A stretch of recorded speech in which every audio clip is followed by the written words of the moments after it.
Hello everyone. Today I'll be sharing with you the best guide that how can you prepare for your BS interest exam. And I also be sharing with you the past material or the past paper for BS interest exam. So stay tuned till the end. Uh, So here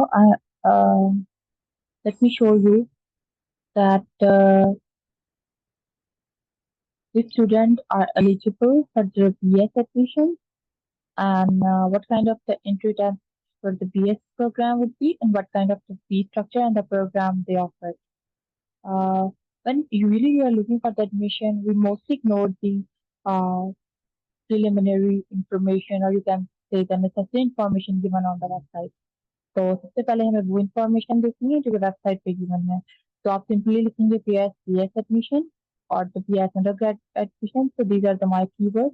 तो पहला link नजर आए इसको आप खोलिए and then आप देख सकते हो कि कुछ इस तरह का एक इंटरफेस आएगा।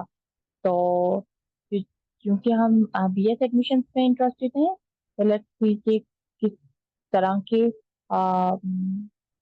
बच्चे एलिजिबल हैं इसके बीएस के लिए। तो ये वाले कुछ प्रोग्राम्स हैं। आप इलेक्ट्रिकल इंजीनियरिंग कर सकते हो, mechanical, chemical, metallurgy, computer and information science and physics.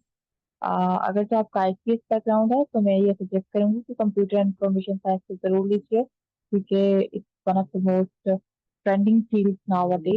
And मुझे लगता है कि ज्यादा जो वर्क अपॉर्चुनिटी है वो इस फील्ड में अवेलेबल है। अब अगर हम एलिजिबिलिटी क्राइटेरिया की बात करें तो आपको सिर्फ 60% मार्क्स चाहिए जो कि आई थिंक हर बच्चा आसानी से ले पा रहा है। तो आपका पैसिव बैकग्राउंड होना चाहिए, आईसीएस होना चाहिए या फिर आपका और ए लेवल होना चाहिए। आप इस पूरी इंफॉर्मेशन टेट को आराम से पढ़िए। इसके अलावा जो डीएई है यानी कि डिप्लोमा सर्टिफिकेट होल्डर्स हैं वो भी इसके लिए एलिजिबल है। बस यही कि आपके 60% मार्क्स होने चाहिए, पहले एलिजिबिलिटी यही है।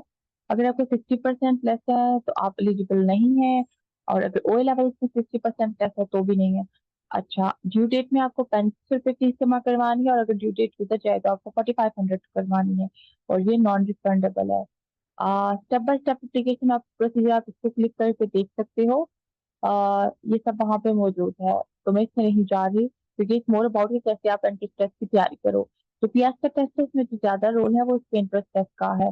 तो मैं पर्सनली कुछ बच्चों को जानती हूँ जिनके 800 850 नंबर थे लेकिन क्योंकि इनका एंट्रेंस टेस्ट बहुत अच्छा है तो उन्होंने 1000 नंबर वाले बच्चों को भी बीट किया है और अपना एडमिशन पीएस में सिक्योर किया। तो अगर आपके मार्क्स कम है और आप ये वीडियो देखते हो तो do not need to lose any kind of faith और स्टे मोटिवेटेड। आप बना सकते हो आखिर तक।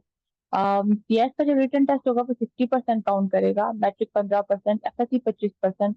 जबकि अगर आपने और ए लेवल किया हुआ है तो वो 40% होगा। एफएससी पार्ट वन आपका 25% होगा। इसके अलावा है कि टेस्ट जो है वो मुख्तलिफ शहरों में होता है और अगर आपने अगर एसीटी और सैट दिया हुआ है तो भी आप उसकी बेसिस पे अप्लाई कर सकते हो। इस तरह से हर प्रोग्राम के लिहाज से एसीटी और सैट का कोर्स दिया हुआ है। ये एक इंटरनेशनल एग्जामिनेशन होता है जो कि मोस्टली इंटरनेशनल यूनिवर्सिटी के लिए दिया जाता है। तो पाकिस्तान में हम आमतौर पर को मानती है, नस्ल मानती है, लेकिन ये काफी महंगा टेस्ट होता है तो पाकिस्तान के लिए इसे कोई देना पसंद नहीं करेगा। इसके अलावा आप देखो कि percentage of tuition fee and timeline of refund लिखा हुआ है। मुझे नहीं लगता कि कोई बंदा रिफंड कराना चाहेगा। इसके अलावा नीड बेस्ड फी है और पब्लिक सेक्टर टेक्निकल ऑर्गेनाइजेशन भी स्पॉन्सरशिप प्रोवाइड करती है। इसके अलावा कुछ नेसेसरी है कैंसलेशन ऑफ एडमिशन वगैरह के सिलसिले में आप यहाँ से रिव्यू कर सकते हो। वैसे भी अगर आपको कोई भी मुश्किल आए तो आप इनकी इस वाली क्वेरी पे अपना ईमेल सेंड करके क्वेश्चन पूछ सकते हो। तो ये तो था इनका लीड सेट पर जितनी भी इंफॉर्मेशन थी। आप इस पीडीएफ को सेव करें और उसको अच्छी तरह से पढ़ें। सारी इंफॉर्मेशन गिवन होती है किसी भी यूनिवर्सिटी की वेबसाइट पे। तो हमें ज्यादा देखने की जरूरत नहीं है। इसके अलावा मैं आपको इनके अब हमारा एलिजिबिलिटी क्राइटेरिया हो चुका है तो फर्स्ट ऑफ ऑल आपको एलिजिबिलिटी क्राइटेरिया चेक करना है कि आर यू एलिजिबल और not. Let's see the fee structure. I think fee structure को पहले देख लेता है। The fee structure are fine, they are not much higher और आई थिंक इट्स ये तो 4000 इनकी एडमिशन फीस है।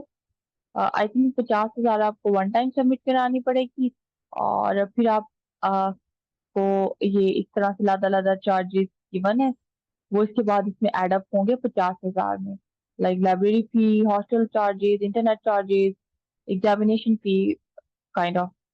फिर इसके अलावा कुछ मिसलेनियस चार्जेस हैं। तो कुल मिला के आपके पास सेमेस्टर की फीस बनेगी 1,40,000। विद अकोमोडेशन आपकी 153 है, तो हॉस्टल का काफी कम चार्ज कर रही हैं, लेकिन अगर आप हॉस्टल को निकाल दें तो 140,000 अकोमोडेशन है इनकी। और इनसे कुछ गाइडलाइन लिखी हुई है जो कि आप खुद भी पढ़ सकते हैं। I am not going to this any more. I think internet is quite slow, just roaming। uh,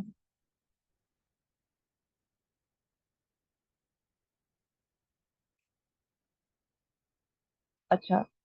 अब अगर हम इनकी इंटरेस्ट पे देखें कि अगर आप इंटरेस्ट देते जा रहे हो तो आपको किन बातों का ख्याल रखना है या आपको कैसे प्रिपरेशन करनी है। तो जो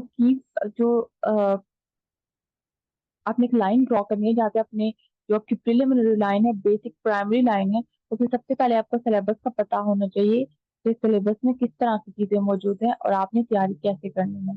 तो सबसे पहले आप देखोगे जो जिन्होंने एफएससी और आईसीएस किया हुआ है उनके लिए कुछ इस तरह से है। एफएससी प्री मेडिकल के लिए अलादा और एफएससी प्री इंजीनियरिंग के लिए अलादा है। आप चलते हैं आईसीएस की तरफ से, तो इंग्लिश में से सिर्फ 10% आएगा और 10 नंबर ऑफ क्वेश्चन आएंगे, जिसे बेसिकली एमसीक्यू। मैथ, फिजिक्स और कंप्यूटर में 30-30% आएगा। तो अगर आप 20-20% भी स्कोर करते हो इनमें से और 10% उसमें से स्कोर करते हो, आप 70% इजीली स्कोर कर सकते हैं। लेकिन मैं आपको कहूंगी कि आप पूरी 30% की तैयारी करें, ताकि कोई भी चांस ना हो कि आप ना कर पाए। इसके अलावा आपका एफएससी प्री मेडिकल और एफएससी प्री इंजीनियरिंग, आपको किन बुक से तैयारी करनी है। तो बेसिकली आपकी एफएससी बुक की बुक्स, अगर आपका कॉन्सेप्ट ज्यादा वीक है तो मैं सजेस्ट करूंगी कि आप मैट्रिक की बुक से स्टार्ट करना शुरू कर दो, क्योंकि वो आपको एक ज्यादा अच्छे तरीके से बेसिक कॉन्सेप्ट समझ आएंगे। फिर आप एफएससी की तरफ मूव करो। एफएससी में आप फिजिक्स को अच्छी तरह से देखिए, कंप्यूटर साइंस पढ़िए, English I think we all can do. कोई इतनी हाई फाई नहीं होगी, लेकिन मैथ फिजिक्स कंप्यूटर साइंस के क्वेश्चन काफी ट्रिकी होंगे, सीधे सीधे क्वेश्चन नहीं आने वाले, तो you need to prepare very well. कोई भी नेगेटिव मार्किंग नहीं होगी। तो ये था इनका सादा सा सिलेबस। 3 घंटे होंगे और उसमें 100 क्वेश्चन होंगे जो आपको अटेम्प्ट करने होंगे। आ, तो बुक्स और सिलेबस मैंने आपको बताया है। इसके अलावा मार्केट में मिलने वाली MCQ book, I do not have any personal experience, तो मैं वो सजेस्ट नहीं करूंगी, लेकिन मेरे पास कुछ पास पेपर हैं, मैं आपको वो शेयर करती हूँ। Might be it will be helpful for you for the preparation of this exam. आप अपने बेसिक कॉन्सेप्ट क्लियर रखो और इंटरनेट से कोई भी सैम्पल पेपर डाउनलोड करके उसकी प्रैक्टिस करके देखो कि आप रैंक कहाँ करते हो। तो ये मेरा तरीका है। आ, अब मैं आपको पास पेपर शेयर करती हूँ कि किस टाइप के क्वेश्चन आ सकते हैं and how you guys should prepare.